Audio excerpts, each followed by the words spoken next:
Hi, so I'm going to be reciting Sonnet 138 and giving an analysis, feelings, emotions, and ideas on it. When my love swears that she is made of truth, I do believe her, though I know she lies. That she might think me some untutored youth, unlearned in the world's false subtleties.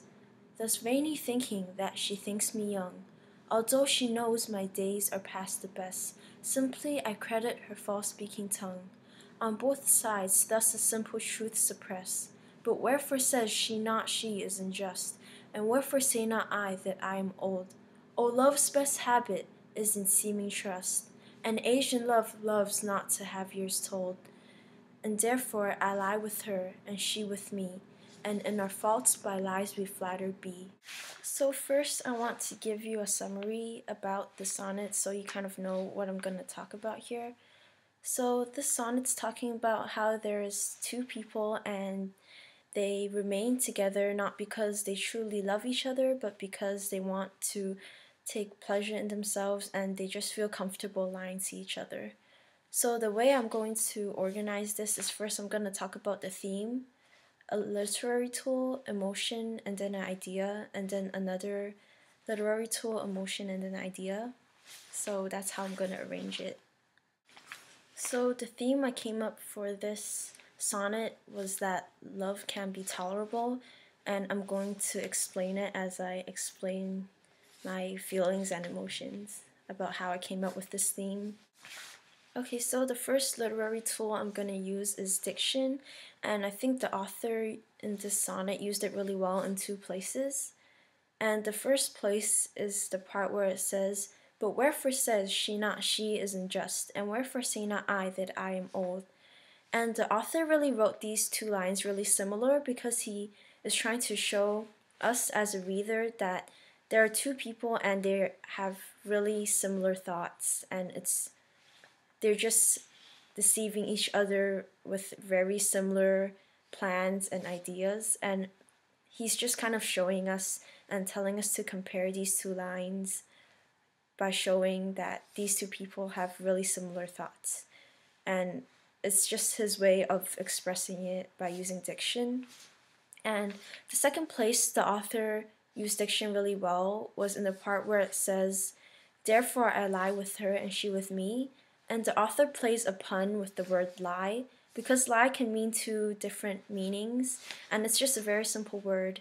The first meaning is to deceive, which means telling people stuff that are false and not the truth, and that's the first meaning.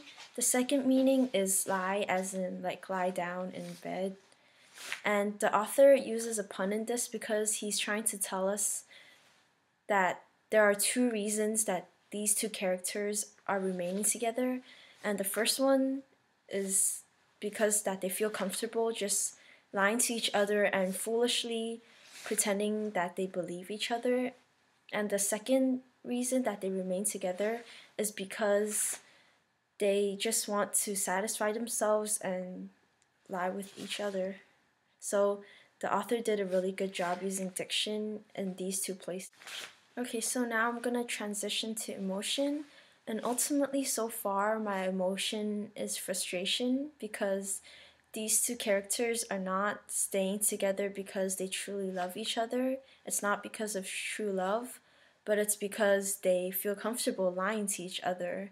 And it's like company, like a lying buddy. And it's just not what society always tells us. Usually in the movies, they tell us that fairy tales have good endings because of true love, that the prince meets a princess. But in this case, the sonnet is telling us that these two people are just deceiving each other, and it just frustrates me to know that. And this whole thing of mutually deceiving each other and only remaining together to have pleasure gives me the idea that today in society it's not like a fairy tale, that people sometimes only choose to stay together because they just want to have pleasure in their lives, and it's not really because of true love. And it just gave me this whole idea that society is not like a fairy tale and it's not like a movie where people just fall in love where the prince meets the princess. It's just not like that, and that's a first idea that I got from part of this poem. So the second literary tool I think the author of this sonnet did a really good job using was perspective, because the poet really did a good job in showing how both sides and both character feels about each other and thinks about how their thoughts are so similar, and he just really did a good job showing both sides throughout the whole poem. But I think he ultimately shows it in the part where it says, "But wherefore says she not she isn't just, and wherefore say not I that I am old?"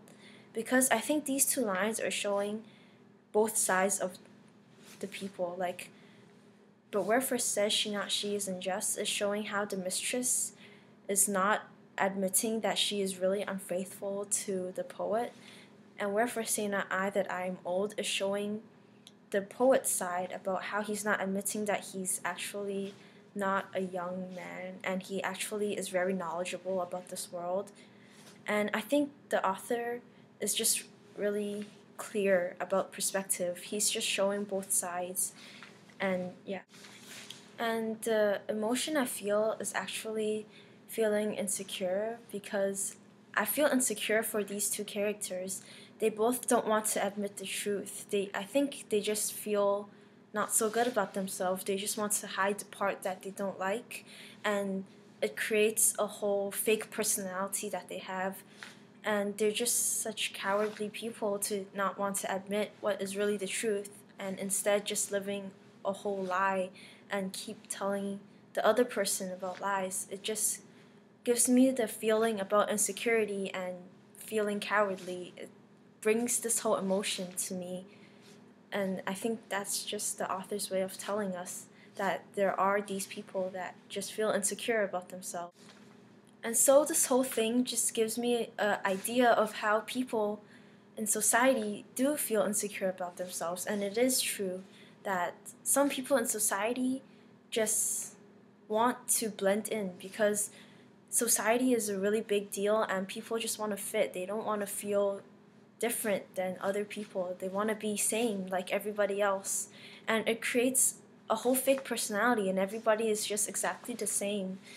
And it just gives me this whole idea that people try to make up things about themselves that is not true, and it just gives society this whole power and to influence people in making a false personality. And it just gives me this idea that people try to blend in and create a whole fake person about themselves. And this is what I got from Sonnet 138. These are some ideas and emotions that I felt while reading and studying Sonnet 138. And I hope you enjoyed this video, so comment below. Thank you.